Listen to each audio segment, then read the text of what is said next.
Je suis député des Hautes-Alpes depuis 2002 et je suis depuis 1989, c'est vieux déjà, le maire d'une charmante commune de montagne qui s'appelle l'Argentière-l'ABC.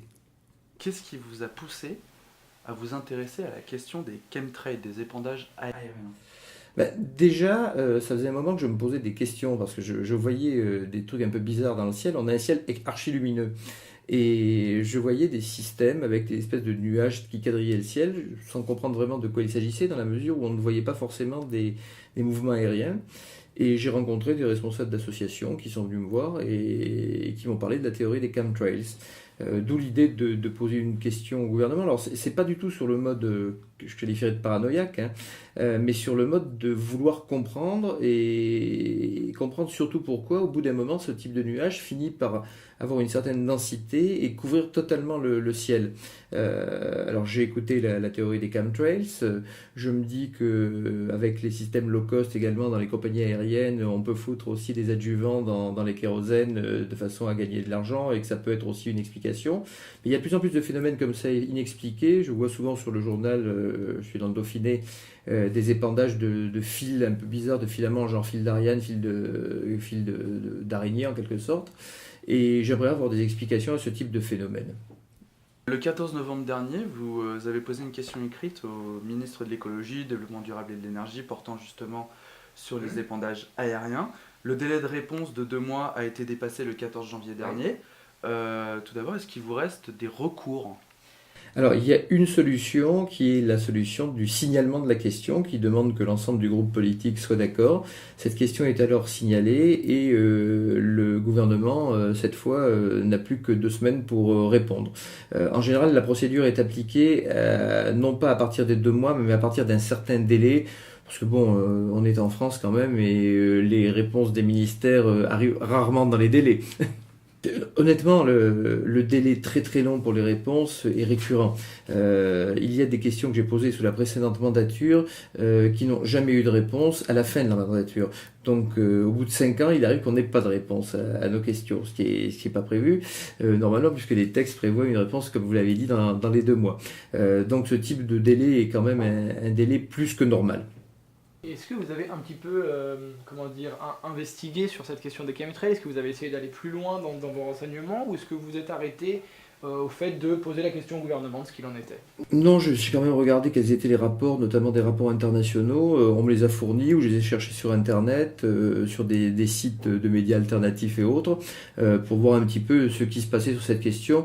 Et j'ai vu que je n'étais pas le seul à me poser ces questions et qu'il y avait déjà des éléments scientifiques qui, dans certains cas d'ailleurs, allaient dans le sens de la théorie des chemtrails, dans d'autres cas n'allaient pas dans ce sens. C'est la raison pour laquelle il me semble qu'une petite synthèse au niveau d'un ministère de tutelle me semble nécessaire pour y voir un peu plus clair, avec un comité scientifique qui soit un comité scientifique reconnu par toutes et par tous. Et selon vous, avant que ce comité donne une réponse, qu'est-ce qui paraissait crédible et qu'est-ce qui paraissait totalement hors de propos?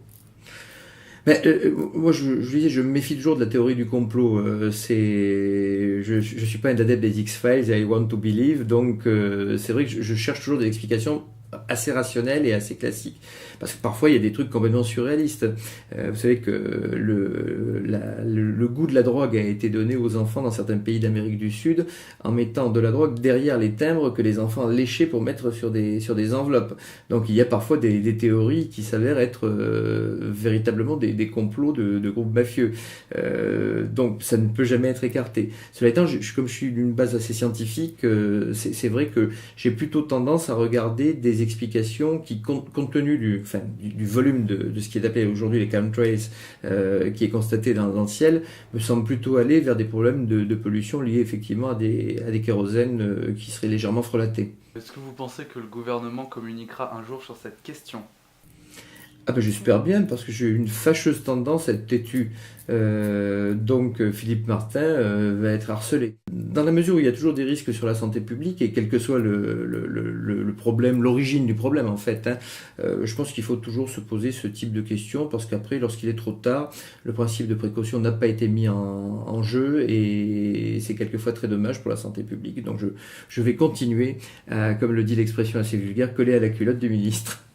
Vous avez parlé des problèmes que ça pouvait poser à la santé publique. Ouais. Selon vous, comment est-ce que ça se traduit?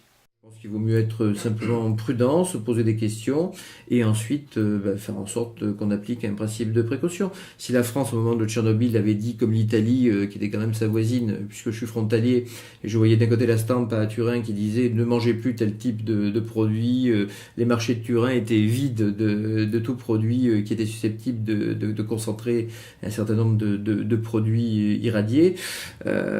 Côté français, on m'expliquait que tout allait bien. C'est marrant, vous voyez le marché de Briançon où il y avait tout, le marché de Turin où il n'y avait plus rien. Donc je pense qu'effectivement, de temps en temps en France, on a un peu tendance à ne pas se poser assez de questions, mais sans pour autant virer la paranoïa. C'était le cas de l'Italie. L'Italie n'est jamais paranoïaque, mais l'Italie se pose toujours des questions. Il y aurait des batteries de tests militaires qui se cacheraient derrière le phénomène des épandages aériens, en tout cas que les militaires seraient derrière. J'ai écouté ça, mais ça me semble très gros. Voilà, je disais que la théorie du complot n'était pas mon style, donc je pense qu'il peut y avoir des explications plus pragmatiques liées à des économies sur des filières industrielles avant de voir des épandages dirigés par des militaires. Ça fait partie des choses auxquelles je ne crois pas spontanément. Voilà.